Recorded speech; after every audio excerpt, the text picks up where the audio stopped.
Hi guys, welcome back to the YouTube channel of legal aids after college. अभी हमने एक थोड़े दिन पहले ही आपका एक वीडियो दिया था जिसमें हमने डिस्कस करा था कि कॉन्स्टिट्यूशन ऑफ इंडिया के कौन से क्वेश्चंस किस तरीके से आ सकते हैं क्लैट पीजी के एग्जाम में and what is the way to solve those questions moving ahead in that stream only कि ऐसा क्या है, व्हाट आर दोज अमेंडमेंट्स जो सिर्फ अगर आप इतने अमेंडमेंट्स पढ़ लोगे तो आपके क्लैट पीजी और एलेट पीजी दोनों के लिए इतने अमेंडमेंट्स सफिशिएंट है। ठीक है, so constitution of India has total 106 amendments और सारे अमेंडमेंट्स याद करना आई नो काफी डिफिकल्ट है, काफी ट्रिकी है। So I thought I will guide you through कि कौन कौन से अमेंडमेंट्स करके आपका काम चल सकता है for your CLAT PG and AILET PG exam. So go ahead and share this video with everyone planning to give CLAT PG और एलेट पीजी। और जो कोई भी कॉम्पिटिटिव एग्जाम देना चाहते हैं ना, उनके लिए भी ये वीडियो कुछ एक्सटेंड तक तो रेलेवेंट हो सकता है क्योंकि ये इंपॉर्टेंट अमेंडमेंट्स हैं। आफ्टर ऑल हर कॉम्पिटिटिव एग्जाम में which is related to law इस तरीके के अमेंडमेंट्स पूछे ही जा सकते हैं, राइट?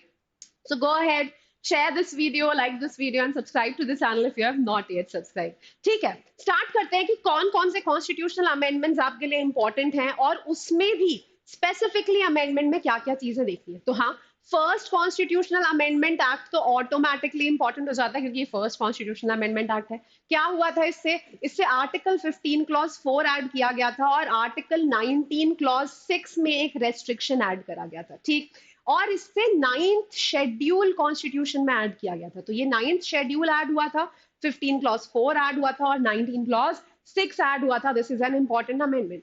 इसके बाद आपके लिए इंपॉर्टेंट होता है 24th constitutional amendment act. 24th constitutional amendment act दो तरीकों से इंपॉर्टेंट है। एक तो अगर क्योंकि क्लैट पीजी में लैंडमार्क जजमेंट्स और रीसेंट जजमेंट्स दोनों ही इंपॉर्टेंट होते हैं, तो रीसेंट लैंडमार्क जजमेंट्स की नजर से अगर देखा जाए तो भी 24th कॉन्स्टिट्यूशनल अमेंडमेंट एक्ट काफी इंपॉर्टेंट है क्योंकि इसने गोलकनाथ केस के इफेक्ट को नेगेट करने की कोशिश करी थी, उसके इफेक्ट को न्यूट्रलाइज करने की कोशिश करी थी और इसने फिर से ये चीज बोली थी कि अमेंडमेंट जो है वो एक लॉ नहीं होता and that is why 24th constitutional amendment act is important. Article 368 में इसने आपके क्लॉज 3 ऐड किया था और आर्टिकल 13 में क्लॉज 4 ऐड हुआ था इस अमेंडमेंट से।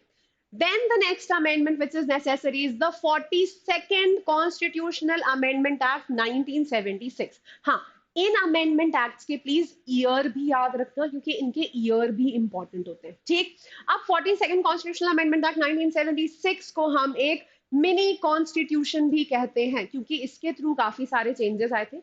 ये अमेंडमेंट बेसिकली उस टाइम पे लाया गया था जब ऑलरेडी इमरजेंसी थी और Indira Gandhi wanted to exercise some powers. ठीक है, तो उस टाइम पे ये अमेंडमेंट लेके आई थी प्रियम्बल में। This is the only amendment which made any changes in the preamble of India. आज तक एक ही बार प्रियम्बल ऑफ इंडिया में अमेंडमेंट हुआ है and that has been through 42nd constitutional amendment act, right? Socialist, secular and integrity words add किए गए थे प्रियम्बल में। Fundamental duties were added in part 4A through Article 51A। Article 51A के through fundamental duties को add किया था part 4A में।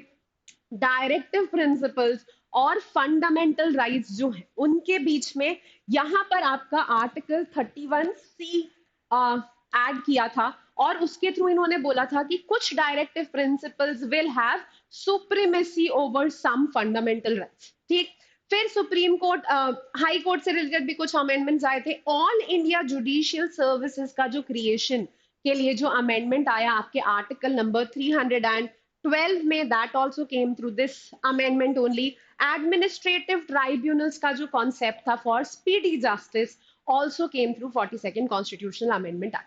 तो पूरे ही कॉन्स्टिट्यूशन के काफी सारे प्रोविजंस में इसने चेंज किया था और इसीलिए हम इसे मिनी कॉन्स्टिट्यूशन कहते हैं। फिर सेंटर को एम्पावर किया था टू डिप्लॉय आर्म्ड फोर्सेस। अगर किसी स्टेट में इमरजेंसी लाइक सिचुएशन आती है तो मार्शल लॉ इम्पोज करना and to impose armed forces in any state, वो पावर यहां से मिली।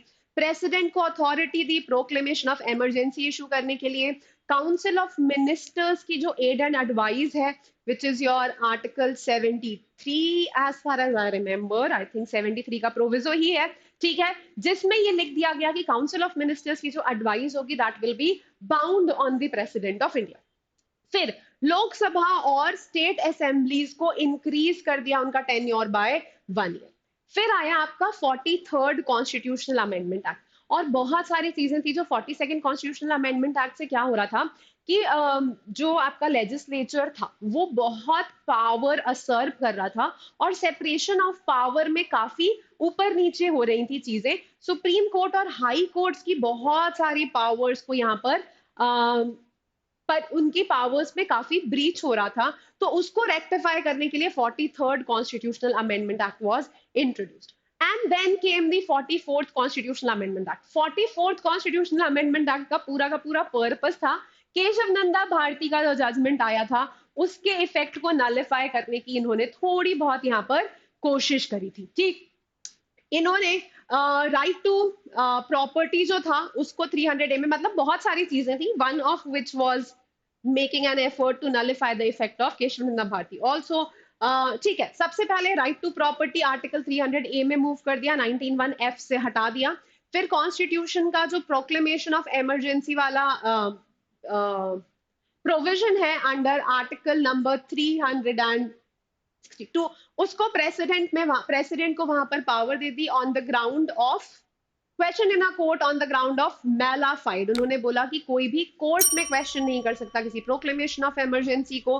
फिर इन्होंने बोला कि प्रोक्लेमेशन में इंटरनल डिस्टर्बेंस वर्ड को हटा के आर्म्ड रिबेलियन ऐड कर दिया गया। आर्टिकल 352 के अंदर कुछ अमेंडमेंट्स आए।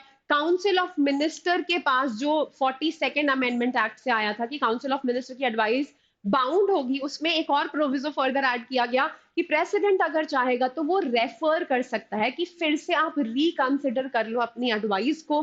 Publication of constitutional proceedings and state legislative assembly को वैलिड कर दिया गया। ठीक, फिर आया आपका 52nd कॉन्स्टिट्यूशनल अमेंडमेंट एक्ट, और ये बहुत रेलेवेंट है आपके एग्जाम पर्पस से। द एंटायर रीजन इज कि इस अमेंडमेंट एक्ट से रिलेटेड है anti defection law and 10th schedule of the constitution. तो 10th शेड्यूल कॉन्स्टिट्यूशन का ऐड किया गया था through this amendment act only. ठीक है, और एंटी डिफेक्शन का जो प्रिंसिपल था वो भी इसी एक्ट से आया था। ठीक है, तो इसी वजह से ये अमेंडमेंट एक्ट बहुत इंपॉर्टेंट है, क्योंकि डिफेक्शन से रिलेटेड केसेस ऑलमोस्ट हर साल कुछ ना कुछ आते ही रहते हैं, और बहुत रेलेवेंट केसेस आते हैं, बहुत रीसेंट केसेस आते हैं pertaining to anti defection, and that is why this is important. 42nd, 44th, 24th भी बहुत इंपॉर्टेंट है, क्योंकि पूरा बेसिक स्ट्रक्चर डॉक्ट्रिन जो है वो उन अमेंडमेंट से रिलेटेड है। आपका प्रोक्लेमेशन ऑफ इमरजेंसी भी बहुत ज्यादा उन तीनों अमेंडमेंट से रिलेटेड है। ठीक, then comes 61st constitutional amendment act, जिसमें age of voting was decrease from 21 to 18 years। Originally 21 साल थी voting age in India, that was decrease to 18 years through 61st constitutional amendment act। then came the 69th constitutional amendment act, जिसमें दिल्ली के लिए specifically article 239AA and article 239AB was introduced giving special status of national capital territory to Delhi। Okay, right। The next is the 73rd Constitutional Amendment Act, जिससे पंचायती राज system establish हुआ, और आपका constitution में part 9 जो है उसको वापस से स्पेस दिया गया। This is from article 243 to article 243 O तक के प्रोविजंस को यहाँ पे इंट्रोड्यूस किया गया। Then came 74th constitutional amendment act, जिससे नगर पालिका और म्यूनिसिपैलिटीज को इंसर्ट किया गया। This became the part 9A of the constitution from articles 243P to 243ZG यहां से इंट्रोड्यूस हुए। ठीक, फिर आया आपका 77th constitutional amendment act, which added clause 4A to article 16 and provided for reservation of scheduled caste and scheduled tribes in promotion। ठीक, फिर 85th constitutional amendment act आया, जिसने क्लॉज 4B को इंसर्ट किया आर्टिकल 16 में। इस साल आर्टिकल 16 बहुत इंपॉर्टेंस रखता है, और इस साल रिजर्वेशन से रिलेटेड क्वेश्चंस आने की बहुत चांसेस हैं because of your Devendra Singh वाला जजमेंट। ठीक है, तो इन्होंने आर्टिकल 16 में क्लॉज 4B ऐड करा, और सीलिंग लिमिट जो 50% वाली थी कैरी फॉरवर्ड रूल के ऊपर, उसको क्लैरिटी दी। फिर 85th कॉन्स्टिट्यूशनल अमेंडमेंट एक्ट आया 2001 में, और इसके थ्रू आर्टिकल 16(4)A में कॉन्सिक्वेंशियल सीनियोरिटी टर्म ऐड करा गया। ठीक, फिर है आपका 86 constitutional amendment act, which is the right to education वाला अमेंडमेंट एक्ट। ठीक, इससे आर्टिकल 21A आया 2002 86 कॉन्स्टिट्यूशनल अमेंडमेंट एक्ट। 51A का क्लॉज के आया। देन आर्टिकल 45 जो डीपीएसपी में है उसको भी अमेंड करा गया। Then the 89th Constitutional Amendment Act created Article 338A, which was National Commission for Scheduled Tribes. पहले National Commission for Scheduled Caste and Scheduled Tribe एक आर्टिकल हुआ करता था, which was Article 338. 89th amendment act से इसको segregate कर दिया गया और 338A जो है वो शेड्यूल्ड ट्राइब के लिए हो गया और 338 जो है वो आपका शेड्यूल्ड कास्ट के लिए हो गया, national commission for scheduled caste and scheduled tribe. फिर 91st कॉन्स्टिट्यूशनल अमेंडमेंट एक्ट आया, इसके थ्रू एंटी डिफेक्शन लॉ में चेंजेस आए। Article 75 which provides for council of ministers and other ministers, उसमें 1A और 1B ऐड किया गया। सिमिलरली स्टेट लेजिस्लेटिव की पावर में 164(1)A और 164(1)B ऐड किया गया, जिससे एक लिमिट लगाई गई कि काउंसिल ऑफ मिनिस्टर्स में कितने मेंबर्स रह सकते हैं, और साथ में डिफेक्शन के बेसिस पे अगर कभी किसी मेंबर का डिस्क्वालिफिकेशन होगा, then how can that person again become the member of the council of again become the members of the council of ministers. That was also provided through this amendment act. तो आपके 10th schedule और anti defection law के लिए दो amendments important हैं, एक 91st amendment और एक जो हमने पढ़ा था अभी 52nd कॉन्स्टिट्यूशनल अमेंडमेंट एक्ट। ये दोनों ही आपके एंटी डिफेक्शन लॉ से रिलेटेड हैं और उसके लिए इंपॉर्टेंस रखते हैं। ठीक, फिर 93rd कॉन्स्टिट्यूशनल अमेंडमेंट एक्ट के थ्रू आर्टिकल 15 क्लॉज 5 ऐड करा गया, जिसमें स्पेशल प्रोविजंस बनाए गए for SC STs and backward classes for education. ठीक, 93rd के बाद नेक्स्ट आपका इंपॉर्टेंट है 97th कॉन्स्टिट्यूशनल अमेंडमेंट एक्ट, जिससे कोऑपरेटिव सोसाइटीज ऐड किया गया। The term cooperative societies was also added under article 19(1) clause C। Part 9B को भी यहाँ पे ऐड किया गया।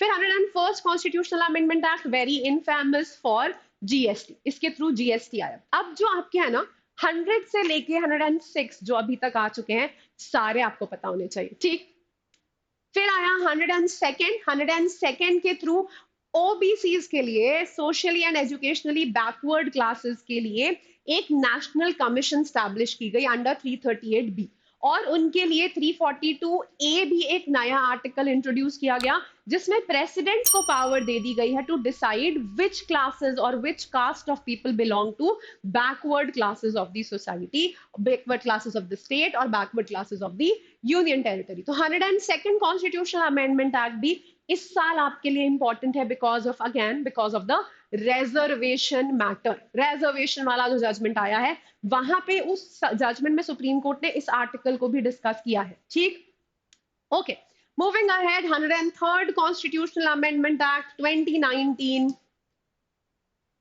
This provided for economically weaker sections of the society, EWS के लिए आर्टिकल 15 में क्लॉज 5 ऐड हुआ, आर्टिकल 16 में क्लॉज 6 ऐड हुआ। 10% reservation for EWS category. Your very important case, Janhit Abhiyan versus Union of India, related to 103rd Constitutional Amendment Act. फिर 104th Constitutional Amendment Act, this is not very important, but ऐसा है कि 100 के बाद वाले सारे कर ही लो, 6 ही तो हैं, ठीक है। तो इसके थ्रू बस एंग्लो इंडियन कम्युनिटी के लिए जो रिजर्वेशन था in the parliament and state legislative assemblies, उसको हटा दिया गया। तो पहले there was reservation, 2 seats were reserved for Anglo Indian community in parliament and also in state legislative assemblies. That was removed through this. फिर 105th Constitutional Amendment Act आया, which provided for the amendment restored state government की power to decide which classes of people belong to socially and educationally backward classes. तो जब आपका 102nd Constitutional Amendment Act आया था, उसने पूरी की पूरी पावर दे दी थी सिर्फ प्रेसिडेंट को, कि प्रेसिडेंट डिटरमाइन कर सकता है कि कौन socially and educationally backward class of citizens है, और पहले ये पावर स्टेट गवर्नमेंट के पास रहती थी।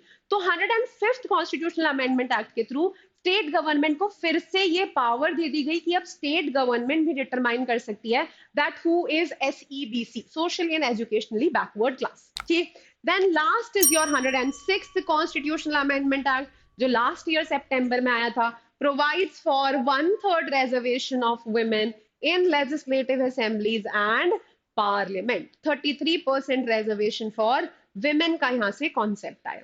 ठीक, all right. So these I think are important judgments for you, and these judgments if you do them properly, तो आपका काम हो सकता है with respect to your exam। ठीक, If you are looking at for some platform for a proper guidance from some details, अभी भी 2 महीने बाकी हैं, अभी भी अगर कुछ समझ नहीं आ रहा है कि कैसे करोगे, toprankers.com, online courses, LLM plus law officer exams, CLAT LLM. And here, this is the new batch which is coming up, which is a target NLU batch. अगर करना है ज्वाइन तो कर सकते हो प्रॉपरली तुम्हारा देखो हर सब्जेक्ट डिटेल में तो नहीं होगा बट इस तरीके से तुम्हें गाइडेंस मिल जाएगी कि तुम्हें एक डिसेंट एनएलयू मिल जाए इस बार क्लैट पीजी का एग्जाम दे ठीक है all right guys this was it from my side for today please take care of yourselves keep reading keep studying and if you want any more such videos let me know in the comment section we'll try to come up with such more informative videos for your exam preparation bye bye take care